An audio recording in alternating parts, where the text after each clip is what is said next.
শনিবার দিবাগত রাত। ঘড়ির কাঁটা তখন 2:55। বাসের ভেতরে সবাই যখন ঘুমে আচ্ছন্ন, ঠিক তখন হঠাৎ করেই চট্টগ্রাম থেকে ঢাকাগামী ঢাকা মেইল ট্রেন সজোরে ধাক্কা মারল বাসটাকে। মুহূর্তের মধ্যে বাসটিকে প্রায় 1 কিলোমিটার টেনে নিয়ে গেল ট্রেন। লোহার দানব যেন খেলনার মতো দুমড়ে মুচড়ে ফেলল বাসটাকে। আর এতে 12 জনের মৃত্যু, 7 জন পুরুষ, 3 জন নারী, 2টি শিশু। এই মর্মান্তিক ঘটনা ঘটেছে কুমিল্লার পদুয়ার বাজার রেল ক্রসিংয়ে, ঢাকা চট্টগ্রাম ব্যস্ত রেল লাইনে। প্রতিদিনের মতো সেখানে একজন গেটম্যান দায়িত্বে ছিলেন, কিন্তু সে রাতে ছিল না কোনো সিগন্যাল, ছিল না কোনো সতর্কবার্তা। গেট নামেনি, হুইসেল শোনা যায়নি, ড্রাইভার বুঝতেই পারেননি মৃত্যু তার সামনে দাঁড়িয়ে আছে। একটা বাস ধীরে ধীরে উঠে গেল রেল লাইনে, আর ঠিক তখনই বজ্রপাতের মতো এসে পড়ল ট্রেন। রেলওয়ের চট্টগ্রাম বিভাগের ব্যবস্থাপক মোস্তাফিজুর রহমান জানিয়েছেন, লালমাই ক্রস করার পরই গেটম্যানের সঙ্গে ট্রেনের যোগাযোগ হওয়ার কথা ছিল, কিন্তু সেই যোগাযোগটাই হয়নি। একটা ছোট্ট কমিউনিকেশন গ্যাপ, আর তার মূল্য দিতে হল অনেকগুলো প্রাণ দিয়ে। জানা যায়, পদুয়ার বাজার রেল ক্রসিংয়ে সার্বক্ষণিক গেটম্যান থাকার কথা, কিন্তু চট্টগ্রাম থেকে আসা ট্রেনের সঙ্গে কোনো যোগাযোগই হয়নি গেটম্যানের। লাল সিগন্যাল না পেয়ে বাসটি সরাসরি রেল লাইনে উঠে পড়ে।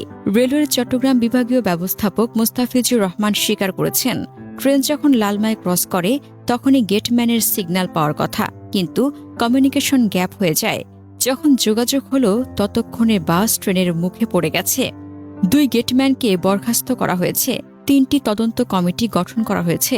জেলা প্রশাসক নিহতদের প্রত্যেক পরিবারকে 25,000 টাকা করে সহায়তা ঘোষণা করেছে। কিন্তু টাকায় কি ফিরবে সেই মায়ের কোলের শিশু? ফিরবে সেই স্বামীর স্বপ্ন?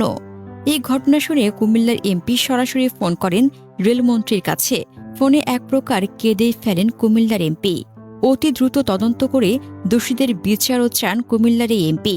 এদিকে দুর্ঘটনার বিষয়ে স্থানীয় বাসিন্দা শাহেনাজ আক্তার বলেন, রাত 2:45টায় আওয়াজ শুনে রেল লাইনে আসি, তখন রেলের লোকজনই উদ্ধার শুরু করে। আহতদের চিৎকারে এলাকার লোকজন ছুটে আসে, পরে আসে ফায়ার সার্ভিস ও পুলিশ।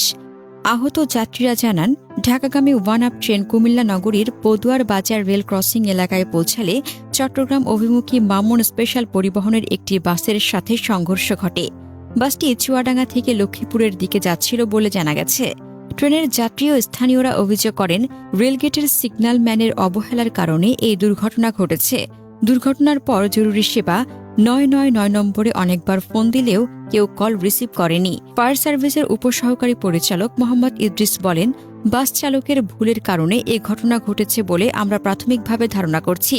ফায়ার সার্ভিস কর্মীরা ঘটনাস্থল থেকে 3 জনের মৃতদেহ উদ্ধার করে কুমিল্লা মেডিকেল কলেজ হাসপাতালে পাঠান।